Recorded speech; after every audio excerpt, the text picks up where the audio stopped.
Welcome to the fourth video in the Building Interactive Website series, which will go over how to create links, images, and iframes in our HTML pages. So in the previous episode of this series, we went over elements that help us format text. So we can now make our own content and our own text on our pages and format it, but we can't link to or reference other websites. So we need some way to bridge the gap between our own websites and ones that we find online.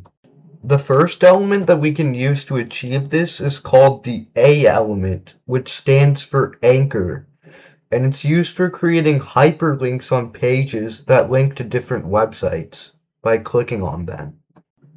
These anchor tags are usually placed inside paragraphs where there's a lot of text. So the way you create one is it starts out similar to all these previous elements that we learned. Just type in A and then a greater than sign after putting in a less than sign. And then inside this A tag, you want to put your text that you want to show up underlined. So in this case, I'm just going to say google.com to tell the user that this is the website for Google. And now as you can see, this google.com text shows up, but when we click on it, it doesn't open anything, and it's not underlined or colored any differently. To fix this, we have to add a URL for this link to open when clicked on. And so this introduces to us a new concept called attributes, where the attribute name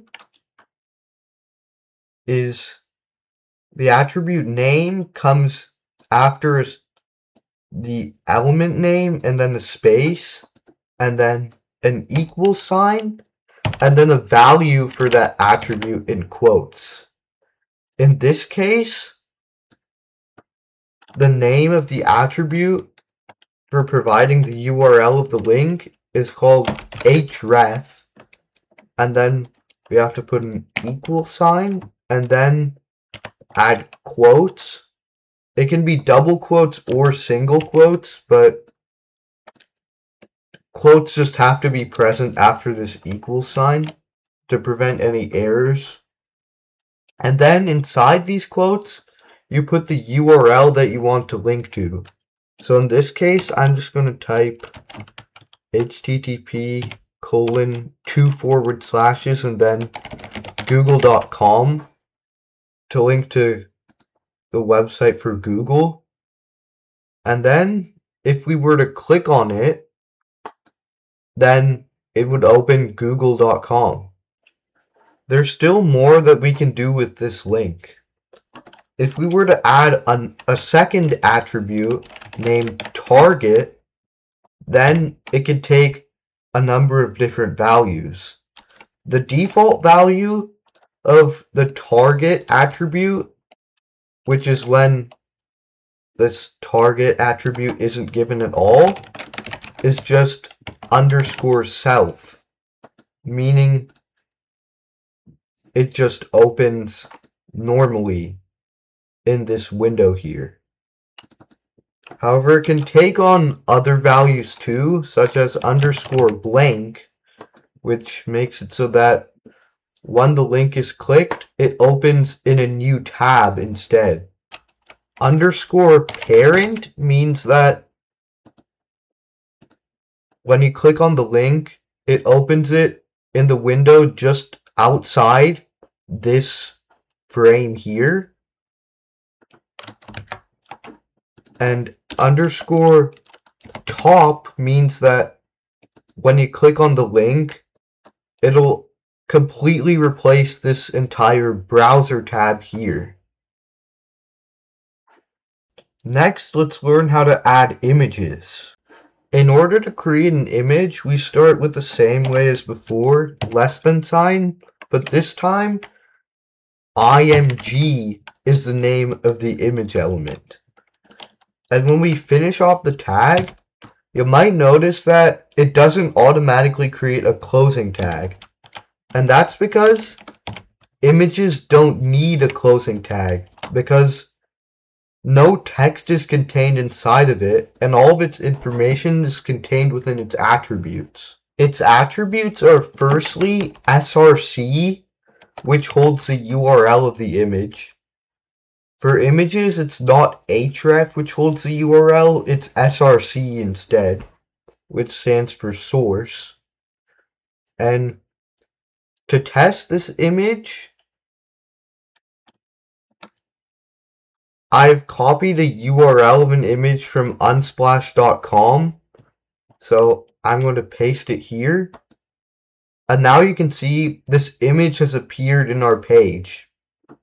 However, it's really big and we might want to scale it down, which we'll do later. For now, let's talk about the next attribute, the alt attribute, which defines alt text for the image, in case the image cannot load for whatever reason. So in this case, I'll just say pizza with fruits next to it, because that describes what's in the image.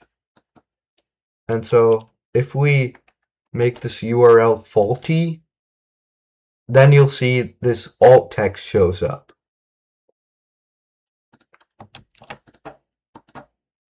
Now onto resizing the image.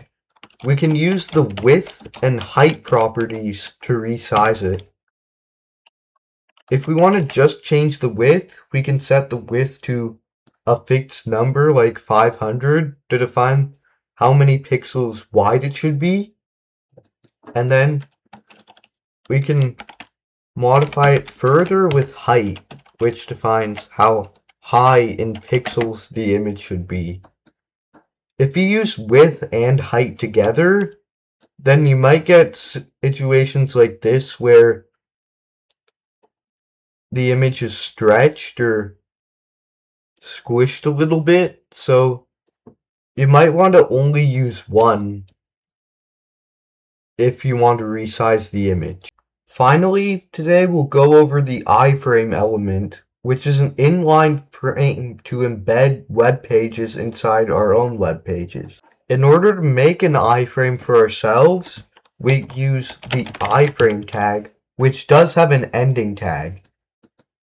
In order to define the URL, which our iframe will contain, we can put it inside the src attribute, similar to an image. In this case, I'm just going to embed google.com, so I'll just copy and paste the same link into this src attribute here. And then now if we run the code, as you can see, it creates a frame. Additionally, if we don't like the size of this frame, we can resize it using the width and height attributes. Width defines the width of the iframe in pixels, and height does the same thing but for its height. So for example, if I wanted a 500 by 500 frame, I can create it like this. And this is the end of episode 4 of the series. Look out for episode 5, and thank you very much for watching.